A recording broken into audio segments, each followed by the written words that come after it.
भाजपा के जो मंत्री हैं अपने कही हुई बातों से भी मुकर गए। वो मुकरने में माहिर हैं और ये झूठ बोलने में नंबर 1 हैं। केवल झूठ बोलने में ये नंबर 1 हैं। इस झूठ के बदौलत लोकतंत्र सेनानियों को कब तक चूतिया बनाओगे? क्या उनको सुनाई नहीं पड़ता, दिखानी नहीं पड़ता? सब देखते हैं, सब सुनते हैं। और जब वो 25 जून आता है तब वो बोलते लोकतंत्र सेनानी जिंदाबाद, यही मोदी। तब उसके बाद 364 दिन खत्म। क्या मतलब? अब हम लोगों को दूहते हो। इससे पहले मुलायम सरकार सबसे अच्छी थी। कि जो सरकार निकम्मी है, जो सेनानियों की नहीं सुन रही है, हमको वो सरकार बदलनी है। आपातकाल को हमारे देश में लगे हुए 50 साल हो गया और आज उत्तर प्रदेश में अगर देखा जाए तो उत्तर प्रदेश में जो आपातकाल के दौरान जो भी हमारे स्वतंत्रता सेनानी थे, जो भी लोकतंत्र के सेनानी थे, वो आज यहाँ पर आपातकाल 50 साल पूरे होने के बावजूद भी उपेक्षा का शिकार बने हुए हैं। तमाम सारे लोकतंत्र सेनानी हमारे साथ मौजूद हैं जो आज सरकार से मांग कर रहे हैं और जो उनके साथ उपेक्षा की गई है उन सारी चीज़ों को, उन सारे वादों को आज अपनी आवाज़ के माध्यम से आज उठाने के लिए तैयार हैं। आप लोग लोकतंत्र सेनानी हैं और 50 साल आपातकाल के पूरे हो चुके हैं आज, और उसको लेकर आज आप लोग इकट्ठा हुए हैं। क्या कहेंगे, क्या उद्देश्य है, क्या मुद्दे हैं आप लोगों के? साथियों, रुक जाओ भाई, जरा तसल्ली करो। मेरा उद्देश्य केवल एक है। लोकतंत्र सेनानी के नाते मैं लोकतंत्र के लोगों के साथ हूँ। रही बात उत्तर प्रदेश की सरकार, पूर्व में माननीय मुलायम सिंह ने 500 से 15,000 किया था। उसके बाद माननीय योगी जी के शासनकाल में एक बार 5,000 बढ़ा तो 20,000 हो गए। महंगाई के हिसाब से 2023 में इनके आधे दर्जन मंत्री, जबकि मैं इस संगठन का प्रदेश का महासचिव प्रवक्ता भी हूँ, लेकिन मुझे बड़ा दुख है कि हमारी ही सरकार, हमारे ही मंत्री झूठ बोल रहे हैं। झूठ बोले क्या? इन्होंने कहा कि मैं 5,000 बढ़ाता हूँ और हमारे पास पर्याप्त रुपया है। अब वो 5,000 कहाँ चला गया? जब विधानसभा में लोगों ने क्वेश्चन किया तो माननीय वित्त मंत्री, माननीय पेंशन मंत्री, माननीय केशव मौर्य, इन लोगों ने कहा कि उत्तर प्रदेश में 2023 के सम्मेलन में मैंने कुछ कहा ही नहीं था। ये झूठ के इसका मतलब ये है कि बीजेपी के जो मंत्री हैं, भाजपा के जो मंत्री हैं, अपने कही हुई बातों से भी मुकर गए। वो मुकरने में माहिर हैं।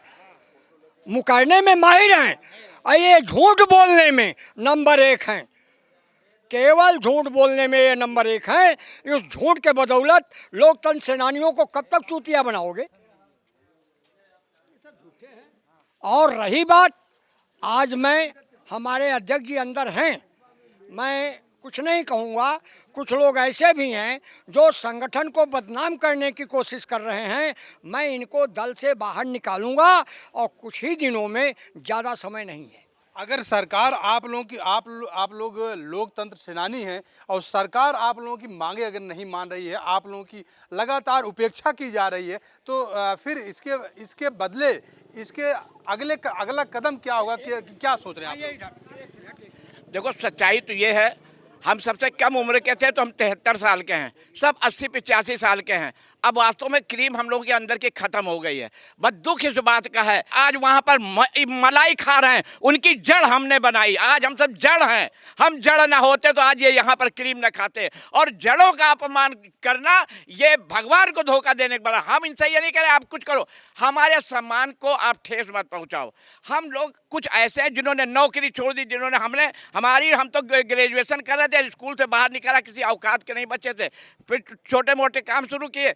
अरे हम लोग अब उस स्थिति में आ गए कि अगर मुलायम सिंह ने कोई काम किया था आपको देने में, आप केवल उन लोगों को पैसा देते हो। मुसलमानों, जैसे अभी बिहार में वोट चाहिए, 10,000 रुपया मोदी ने डाल दिया, मुसलमानों को 2.5 लाख रुपए के वो प्लाट दे दिए। क्यों? हम लोग कहाँ चले गए? तुम्हें दिखाई नहीं पड़ता? हम लोग इतनी बार लखनऊ, वहाँ दिल्ली में जा करके मोदी को वो दिया है।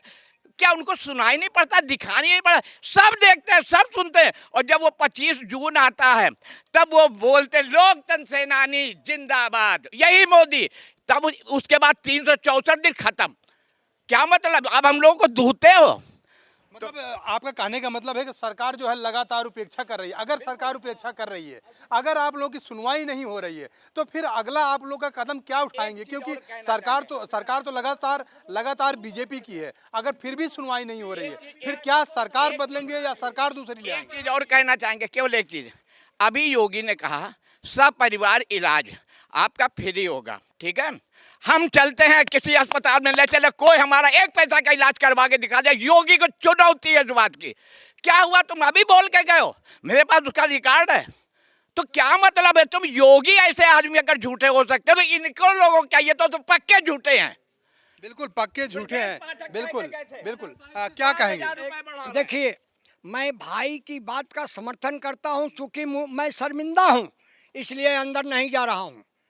कहा मैं कि मैं प्रदेश का पदाधिकारी प्रवक्ता होने के नाते आज मैं इनके साथ बाहर हूं, ये लोग अंदर सुनेंगे, लेकिन मैं तो कमरे पे चला जाऊंगा। ले इस सरकार की एक आदत आप सुन लीजिए, मैं आखिरी में कह रहा हूं, इतिहास ये बताता है दौरे तबाही है, शीशे की अदालत में पत्थर की गवाही है। दुनिया की कोई ऐसी तमसीर नहीं मिलती कि कातिल ही लुटेरा है और कातिल ही सिपाही है। जय हिंद। बिल्कुल बात सही है। जो इन लोगों ने कहा कि कातिल ही लुटेरा है, कातिल ही सिपाही है, तो जाहिर सी बात है कि लोकतंत्र सेनानी अपनी देखा जाए तो अपनी मजबूरी को लेकर आज यहाँ पर इकट्ठा हुए हैं, जो उनके साथ लगातार तमाम सारी समस्याएं खड़ी हो रही हैं। क्या कहेंगे, सरकार कौन सी अच्छी थी जो आप लोगों की सुनवाई की? इससे पहले मुलायम सरकार सबसे अच्छी थी, जिनने हमको सम्मान दिया, और 5 साल के कार्यकाल में जो है उन्होंने हमारी 4 बार पेंशन बढ़ाई। और सबसे निकम्मी और बेकार सरकार जो लोकतंत्र सेनानियों की उपेक्षा कर रही है वो हमारी बीजेपी सरकार है। माननीय मुख्यमंत्री जी हम लोगों की तरफ ध्यान नहीं दे रहे हैं, और हमारी लगातार योगी जी से मांग है कि हमारी उपेक्षा ना कीजिए। हमारी बदौलत ही आज आप मुख्यमंत्री की सीट पर बैठे हैं। तुम्हें तो उस समय पता भी नहीं था, आप जेल नहीं गए, आपको क्या पता जेल की यातनाएं क्या होती हैं। बिल्कुल सही बात है कि जेल की यातनाएं क्या होती हैं, लेकिन यही लोकतंत्र सेनानी हैं जो आपातकाल में अपने आप को अगर देखा जाए तो जेल के अंदर पाए, लेकिन फिर भी अगर देखा जाए तो सरकार कोई भी कार्रवाई, कोई सुनवाई इनकी नहीं कर रही है और लगातार उपेक्षा के शिकार हो रहे हैं जो लोकतंत्र सेनानी हैं। वहीं अगर बात किया जाए तो यही लोकतंत्र सेनानियों ने ये भी कहा कि जब समाजवादी पार्टी सरकार थी, समाजवादी पार्टी सरकार में मुलायम सिंह ने हम लोगों की पेंशन बढ़ाया, लेकिन उसके बाद की अगर बात किया जाए तो 8 साल योगी सरकार के हो गए हैं। योगी सरकार के 8 सालों में क्या आप लोगों की लगातार फिर भी उपेक्षा हो रही है, या अगर उपेक्षा हो रही है तो क्या अगला कदम क्या होगा? क्या सरकार बदलेंगे, दूसरी सरकार लाएं, क्या क्या ये सरकार ही बदलनी होगी। ऐसा है कि मैं शिवशंकर उपाध्याय, लोकतंत्र सेनानी, मऊ जनपद से आते हैं। हमारे बगल के चंद्रशेखर जी थे जो प्रधानमंत्री हुए थे। जब 1975 में आपातकालीन लगा, जेपी जी के आंदोलन के शरीक हम लोग लड़के थे, शामिल हुए। 19 महीने इमरजेंसी लगी थी और जनता के सारे अधिकारों का हनन हुआ था। 19 महीने लोग जेलों में रहे। उसके बाद आए, चुनाव हुआ, सरकार बनी, जनता पार्टी सरकार बनी। किसी ने मेरी नहीं सुनी, यह बात सही है, लेकिन चर्चा तो हुई थी मुरारजी देसाई सरकार में, और हमारे रामनरसिंह यादव जी हमारे ज़िले के मुख्यमंत्री हुए थे। हुआ कुछ नहीं, लेकिन मुलायम सिंह धन्यवाद के पात्र हैं कि जिन उनका नाम 100 अक्षरों में हो गया इस बिंदु पर कि लोग इमरजेंसी में जेल जाने वाले लोगों की सुधि लिया और 500 रुपये से उन्होंने एक हमारे सम्मान राशि शुरू किया और उत्तर प्रदेश परिवहन में जाने की सुविधा दिया। मायावती जी ने आया, उसको हमारा समाप्त कर दिया था, लेकिन कोर्ट से और फिर अखिलेश सरकार जब आए तो अखिलेश सरकार ने शुरू कर दिया 1000, तो फिर 1500, 3000, 6000, 10,000, इसे 15,000 किया और उन्होंने एक्ट बना दिया, जिससे हमारे मरने के बाद हमारे लोकतंत्र सेनानियों को जो है, जो स्वतंत्रता सेनानी सैनिक के जो वो सम्मान मिलता है, मिल रहा है। योगी सरकार जब आई है, योगी सरकार में भी जब पेंशन मंत्री थे ब्रजेश पाठक जी, तो उसके बाद उन्होंने घोषणा किया था, तो योगी जी ने भी, सरकार ने भी हमारी 5 राज धनराज को बढ़ा करके 20 राज धनराज किया है। मैं किसी सरकार का विरोधी नहीं हूँ। विरोध की जहाँ तक बात करते हैं पर्सनल, मैं शिवशंकर उपाध्याय, मैं रविदास मेहरोत्रा हमारे राष्ट्रीय अध्यक्ष हैं लोकतंत्र सेनानी कल्याण परिषद के, उनके प्रदेश सचिव हूँ और कई संगठन हैं, कई संगठन है। सुनिए, हम लोग जंतर मंतर पर जा कर के कई बार धरना दिए हैं, कई बार हम लोग धरना दिए हैं जंतर मंतर पर। हम लोग मांग करते हैं कि स्वतंत्रता सेनानियों की सुविधा दी जाए और हमको जो है राष्ट्रीय स्तर पर केंद्र सरकार जो है हमको एक सम्मान पत्र दे दे और रेलवे में जाने का एक पास दे दे, न कुछ करे 5 रुपये दे दे। लेकिन स्वयं मोदी जी ने ही कुछ नहीं किया, तो हम योगी जी की क्या बात करें? और क्या है सब आप जानते हैं। जहाँ सरकार बदलने की बात है, हमारे बदलने सरकार न बदलेगी न आएगी, हम कुछ कहेंगे नहीं। सरकार से हम अपेक्षा करते हैं, मांग करते हैं। देखिए एक चीज़ मैं आपसे पूछना चाहता हूं कि जनता ही लोकतंत्र है और लोकतंत्र सेनानी ही जनता है। तो जाहिर सी बात है कि अगर लोकतंत्र सेनानी ही जनता है और यही लोकतंत्र है, तो लोकतंत्र को बदलने से ही सरकार बदलती है। तो आप लोग जिसके साथ में जिस तरीके से देखा जाए तो उपेक्षा के जिस तरीके से शिकार हुए हैं, फिर जिस तरीके से देखा जाए तो आपने कहा कि मुख्यमंत्री मुलायम सिंह थे, उनकी सरकार में हम लोग की 15,000 पेंशन हो गई। तो क्या आप लोग चाहते हैं कि सपा की सरकार आ जाए? हम दोबारा चाहते हैं कि माननीय अखिलेश जी की सरकार आए और हम लोगों की सुध ली जाए। माननीय मायावती जी ने लोकतंत्र सेनानियों की उपेक्षा की थी और आज उनकी राजनीति बिल्कुल खत्म हो गई। अगर इसी तरह ये सरकार लोकतंत्र सेनानियों की उपेक्षा करती रही, वो दिन दूर नहीं जब इनकी भी सत्ता समाप्त हो जाएगी। बिल्कुल, वो दिन दूर भी नहीं जिस दिन इनकी सत्ता समाप्त हो जाएगी। आप भी लोकतंत्र सेनानी हैं, क्या कहेंगे? हम लोग की एक ही शुरू से एक डिमांड थी, बाकी डिमांड तो जैसे बाद में आई। हम लोगों ने कहा था कि सिर्फ जो है हम लोग को स्वतंत्रता संग्राम सेनानी का दर्जा दे दिया जाए। बाकी तो उसके लिए कई बार वहाँ पता था दिल्ली में भी मीटिंग हुई, वहाँ सब लोग इकट्ठा हुए, यहाँ हो जाएगा, फिर न वहाँ हुआ न यहाँ हुआ। यहाँ पे हम लोग अब सन 77 से लेके 2006 तक हम लोग के बीजेपी की और जनता पार्टी सब सरकार रही, किसी ने कोई समझा ही नहीं कि हम लोगों ने कोई योगदान किया है। 2006 में मुलायम सिंह यादव जी ने समझा और उन्होंने हम लोगों को एक लोकतंत्र सेनानी का दर्जा दिया, वही दर्जा आज भी है। अच्छा, पिछली बार सबने कहा था कि 1 जनवरी सन 25 से आप लोग की पेंशन बढ़ जाएगी और उसके बाद आपको बाकी सुविधाएं, लेकिन न बढ़ी, फिर का 31 जून को बढ़े, वो 30 जून को बढ़ेगी, फिर ये होगा वो होते होते वो ख़त्म हो गया। बिल्कुल, बात वहाँ सही पे जो है कई बार उन्होंने कहा कि अच्छा आयुष्मान कार्ड के लिए कहा, आयुष्मान कार्ड के लिए 30 नंबर कमरे में कलेक्ट्रेट में लोग चक्कर लगाते रहे। वहाँ एक उनको फार्म दे दिया इतना बड़ा कि वो समझ में नहीं आता था लोगों को कि कैसे भरा जाए। फिर उन्होंने कहा नहीं अच्छा दूसरा फार्म आ रहा है, नहीं तीसरा फार्म आ रहा है। ना वहाँ पे कुछ हुआ, ना वो भी मामला टाटा फिस हो गया। तो अच्छा, एक चीज़ और है, अगर देखा जाए तो अब जो है लगातार सियासत गरमाना शुरू हो गई है और सबसे बड़ी बात है कि अब सामने चुनाव भी है 2027 में विधानसभा का। तो क्या लगता है, क्योंकि अभी अगर देखा जाए तो परसों भी मायावती ने भी बहुत बड़ी रैली की थी, तो क्या लगता है कि सरकार जिस तरीके से आप लोगों की उपेक्षा हो रही है, आप लोगों का जो दर्द है लोकतंत्र सेनानियों का जो दर्द है, क्या ये दर्द जो बयां होगा किसके सामने बयां होगा? किस सरकार को बनाना चाहेंगे, किसके सामने बयां होगा दर्द? देखिए, सरकार तो ऐसा है कि हम लोग वो जड़ी बूटी हैं जो कि इमरजेंसी के दौरान पे जो कांग्रेस सरकार ने जो इमरजेंसी लगा के जो लोगों को बंद किया था, उस वक्त हमारे बाबा जय गुरुदेव जी महाराज ने कहा था जेल का दरवाज़ा जो तोड़ दो और जेल भजन गृह बना लो। तो हम सब के सब माताएं बहनें सब के सब जेल में जाके ठसाठस करके ये पुराने नेताओं को सबको निकाल बाहर हम लोगों ने ही किया था। अगर हम लोगों को बाबा जय गुरुदेव जी महाराज ने अगर ये ना कहे होते, ये इनका जो है लाश ही निकलता अंदर से और बाहर जो है वो निकल नहीं पाते।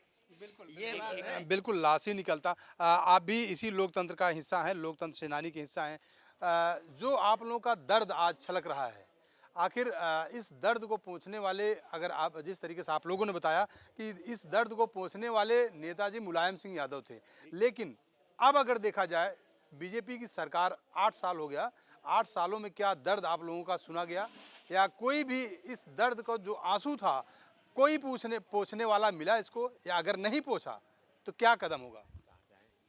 हमारे उत्तर प्रदेश सरकार हो चाहे केंद्र सरकार हो, कोई भी सरकार हम ही लोगों के बदौलत आज गद्दी पर बैठे हुए हैं, लेकिन हम लोगों को कोई बूझने वाला नहीं है। जब बूझेगा नहीं तो इसीलिए हम लोग मीटिंग करते हैं, बैठक करते हैं कि अगला कदम किस रूपरेखा से उठाया जाए जो कि हम लोगों का सम्मान बढ़ाए। बिल्कुल। तो क्या लगता है कि 27 में चुनाव भी है, तो क्या फिर जिस तरीके से आप लोगों का दर्द है, तो फिर क्या अगला कदम क्या रहेगा, बीजेपी का या समाजवादी पार्टी या फिर बीएसपी? यदि ये लोग हमारी बात को नहीं सुनेंगे तो अपने क्रियाकलापों पर हम उतर आएंगे, और जो अगले शासक से चले गए तो ये भी चले जाएंगे। बिल्कुल बिल्कुल, बात सही है कि ये भी चले जाएंगे अगर इनका दर्द अगर नहीं सुनते हैं।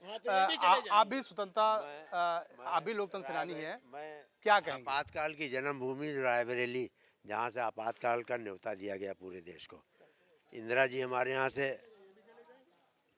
सारे असंवैधानिक रूप से सारे सरकारी साधनों का दुरुपयोग, पैसे की बंदरबाट, यशपाल कपूर जो उनके निजी सचिव थे, उनके द्वारा प्रशासन, जिलाधिकारी, पुलिस के बड़े अधिकारियों को डरा धमका के अपने अनुकूल प्रचार करा के और बेईमानी से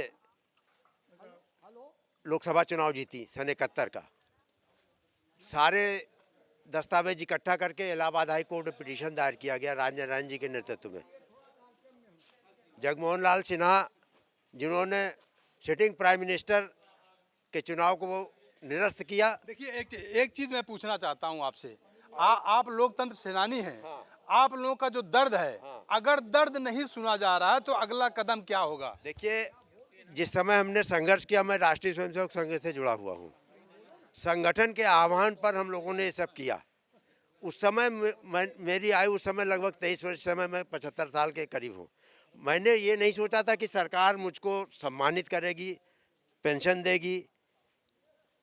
देश की रक्षा करना, लोकतंत्र की रक्षा करना हमारा दायित्व है। इस भाव से हमारा पूरा संगठन बाबू जयप्रकाश नारायण के नेतृत्व में लड़ा। मुलायम सिंह जिन्होंने लोकतंत्र सेनानियों को सम्मानित किया, जब जब लोकतंत्र की रक्षा की चर्चा होगी, लोकतंत्र सेनानियों के सम्मान की चर्चा होगी। मुलायम सिंह ने बड़ा काम किया लोकतंत्र सेनानियों के लिए। मुझे बोलने दे, मैं वही कह रहा हूँ, उनकी चर्चा के बिना ये अभियान पूरा नहीं होगा। मुलायम सिंह मील के पत्थर थे जिन्होंने लोकतंत्र सेनानियों की पहचान पूरे देश में दी। बिल्कुल, मुलायम सिंह मील के पत्थर थे और उन्होंने लोकतंत्र सेनानियों की आयु को बढ़ा दिया। क्या कहेंगे आप, किस तरीके से अगर देखा जाए तो सरकार, चाहे योगी सरकार हो, चाहे उसके पहले की सरकारें हों, या फिर अगर बात करें मायावती की, तो लगातार देखा जाए तो सभी पार्टियां अगर देखा जाए चुनाव की तैयारी कर रही हैं, पूरी तरीके से रणनीति बना रही हैं।